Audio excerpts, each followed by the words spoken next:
the Trump administration almost every week snatch people right off the streets for political speech.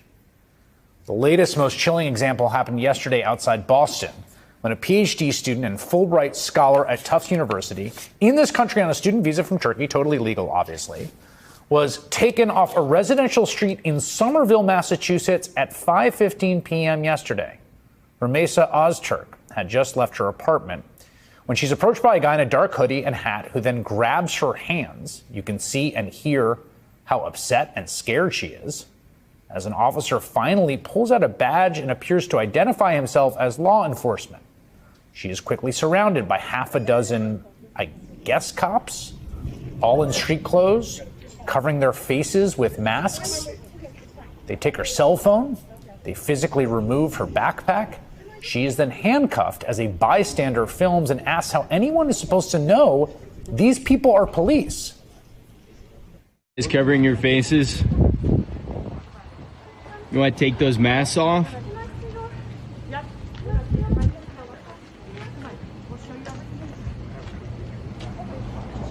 Is this a kidnapping?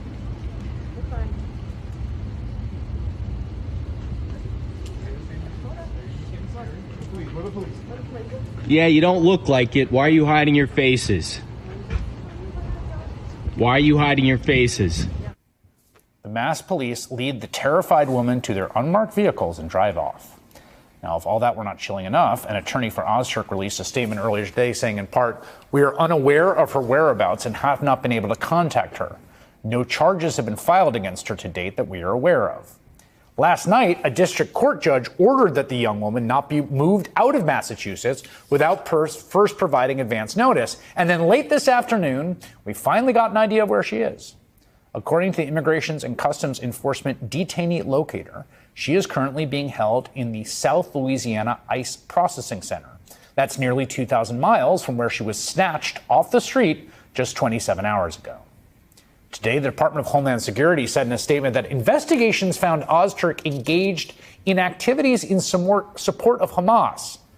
But again, she's not charged with any crime. The activities she is accused of seem to be that she co-wrote an editorial in the Tufts School newspaper that was published a year ago today, writing, quote, "We affirm the equal dignity and humanity of all people," specifically referencing Palestinians, going on to quote the author James Baldwin and challenging the university president to, quote, "acknowledge the Palestinian genocide and embrace efforts by students to evaluate diverse and sometimes contradictory ideas and opinions." African Americans have been complaining so much on issues like these ones that we have just witnessed.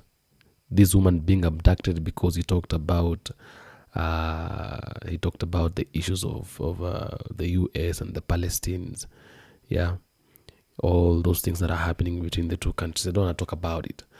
But she talked about it. She's a student and she was kidnapped. And according to what people say, according to what people think, is that the people who actually kidnapped her were not police officers. But everybody would say these were police officers. Even if even at that, because when you've seen that video, those people are they're not shaken. Like they're just taking her, they're relaxed, they're not even in a hurry. Which means they're people who understand what they're doing, people who are on a mission, they've been sent maybe by the government, you never know, or whatever the people who have sent them. But whatever the people who have sent them, they are very courageous and they are bold, okay? So when you ask them, they will definitely say they are police officers. And you see, these are the things that have been happening to black Americans, black people in the U.S. And, black people, they are people who, when they see something bad, they don't keep quiet because it's pressing them. So they came out and spoke and told everybody about this. They complained about the issues like these ones, but nobody listened to them. In fact, the white people said that these people, they're just stubborn and all that. Like, they're people who don't understand what they're doing. And therefore, until something really gets to you is when you'll realize, and it's when you'll know that it's painful, or rather it's bad.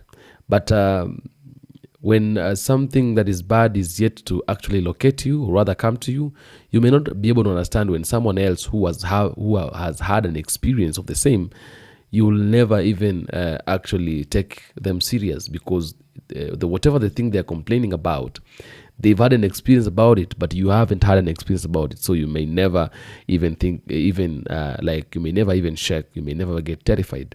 Okay. But again, when it comes to white people, they are very ignorant. Okay, they're ignorant because they have some kind of I don't know if I could call it hatred or something like that. So they are very ignorant, especially when something happens to black people that is bad. It never concerns them, until when the same thing happens to a white person is when they are concerned. Okay. Now, this Arab American lady has just faced he has just faced the bad end of the day, and therefore it is something that is people are really especially the black Americans, African Americans, are not happy about it, and therefore they had to talk about it. Okay. And so I think it's time for African Americans to get quiet, don't speak, because I think God is doing something now. God is avenging for you. It's time for them to keep quiet, not say anything, don't speak anything, don't even contribute on anything. It's time for us to get quiet and let the game begin, because the game has just begun. First they came for the migrants, then they came for the student visas, then the permanent residents. Up next, naturalized citizens and U.S. citizens. Now, you guys have been seeing this video circulating about a PhD student in Massachusetts by the name of Rumeysa Öztürk. And she was picked up by ICE agents, and the story is even more insidious than you already think. And shout out to this creator here by the name of Lara Quinn. I'm going to tag this video below because they go into detail about how Rumeysa was kidnapped by ICE and who exactly was behind it. It is a website that doxes pro-Palestinian students, activists, and workers in the United States. And they claim to document individuals and organizations that promote hatred of the U.S., Israel, and Jews on the North American college campuses and beyond. And her information was just recently put on that website. So now the website Lara is referring to is called the Canary Mission. And Canary Mission's entire goal is to take in anonymous tips as well as doing their own investigative work about individuals who might have engaged in anti-Israeli protests or op-eds like Rumeysa. And now a lot of people are putting the pieces together, and they're believing that ICE is going directly to this website or talking to organizers of this website to gather information, and that is how they're picking up these students. So first it was migrants who had settled in the U.S. illegally, as they say. Then it was migrants who were seeking to have refugee status when they were coming from war-torn lands. It was them. And now there's a dedicated website to going after students who are here on visas, who are permanent residents, which is crazy work. And now ICE is telling these universities that they're revoking these student statuses, which again has to go through the court systems in order to do. You can't just say, I'm going to revoke your status here in the US, whether it be a student or permanent resident, and then ipso facto, it's done. That's not how the legal system works. And even after all of these individuals were picked up and their attorneys had reached out to ICE because they needed that court information, like show us the information where you had a warrant, show us the information where these people's legal statuses had been revoked, and of course ICE has not produced those. And shout out to Alex Peter because he goes on to tell another story about another student who was being attempted to be picked up for just attending a protest.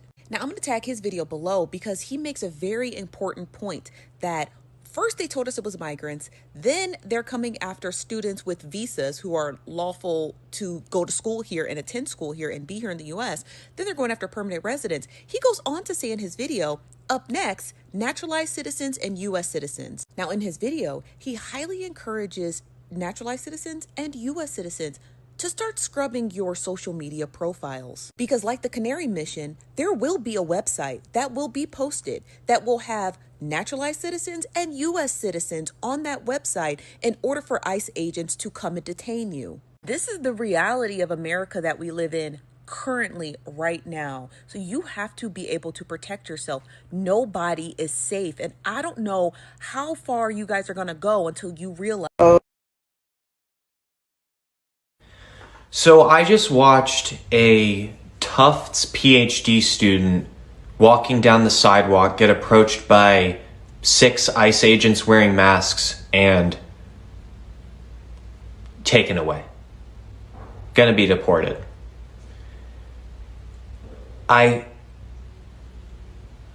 felt so sick watching that happen. And I wonder how someone can think that because someone was born elsewhere, that they have less of a right to life, to the life that we expect for ourselves. What did I do to deserve the right to live in this country? What did any of us do to deserve the right to be here? She did everything right. I don't know where she's from. She came from wherever she's from, went to Columbia, got her degree, and was studying to get her doctorate at Tufts. These are really good schools. And she walks down the street and they just say, "You're out of here." And the people in the comments of this video are saying, "This is great. This is beautiful. Keep it up." I just really would like us to have a discussion about why I deserve, after randomly being in the body I was in, born in this country, what makes me any more entitled? What did I do to deserve to be here? There are so many people who think that because of the lottery that you happen to win by living here, that alone makes you superior to someone who was put in so much more of an unlucky situation, and even still was doing all the right things on a student visa. "See you later. We don't want you here. This is awesome. Kick them out." I'm sorry, but this is the type of shit. This is the type of shit that makes people not want to talk to their family members when they vote for this shit. This is the difference. It's not about politics, whatever you think that means, whatever minuscule thing you're making that term into. This is the effect of it. So I find that shit to be fucking disgusting. And I'm sorry for the break from the funny content, but I just had to come on here and say something. I don't know what to do.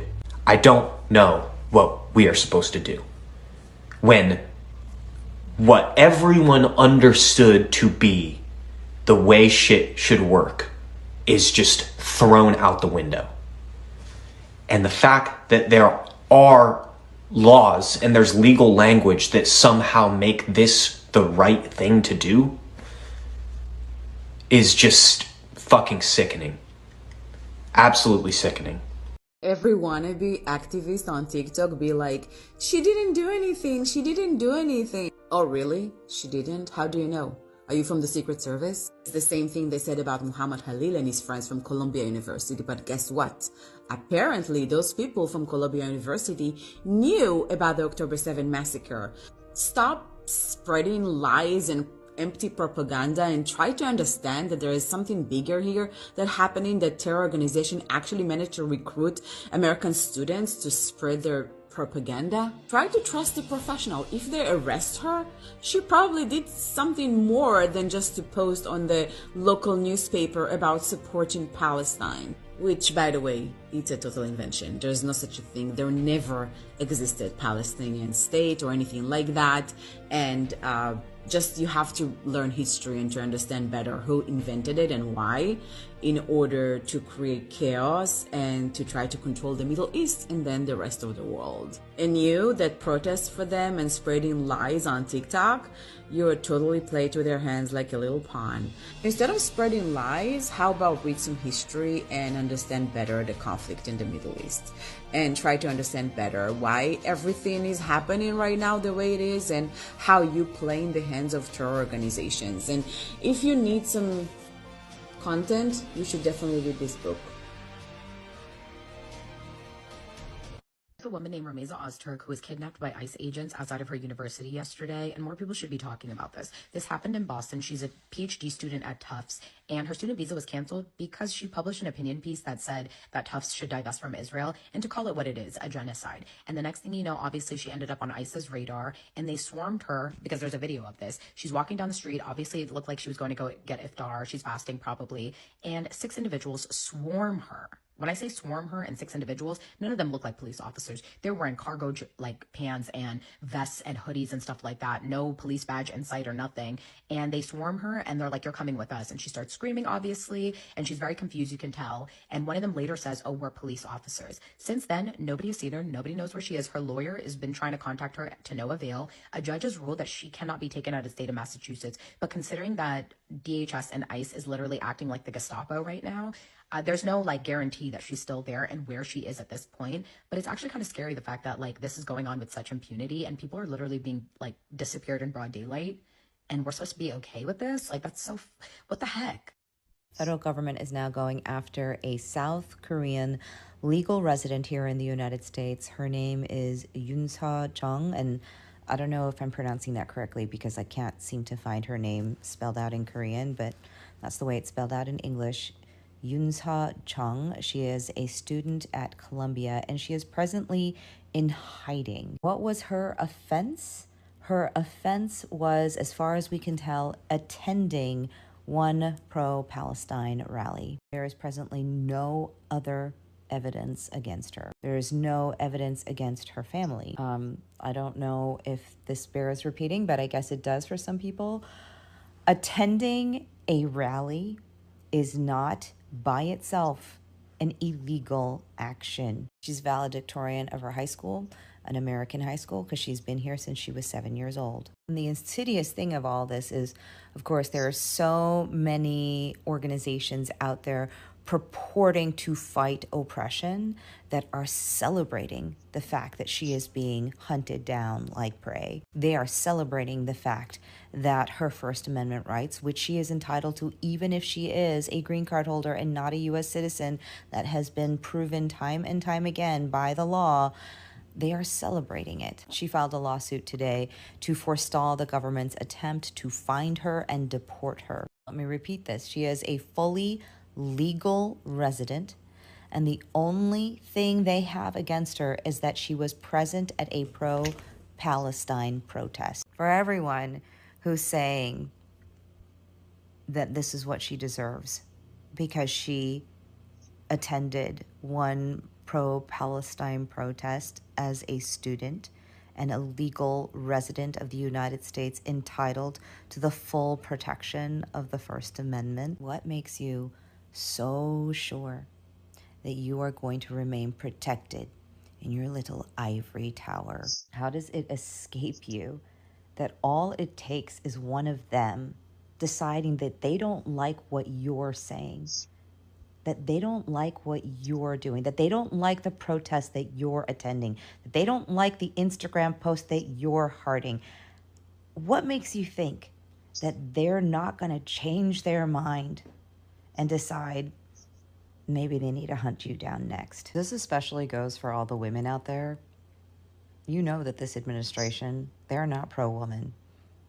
What makes you think that you're safe the next time you go to a women's rights rally, the next time you go to a protest on the overturning of Roe versus Wade?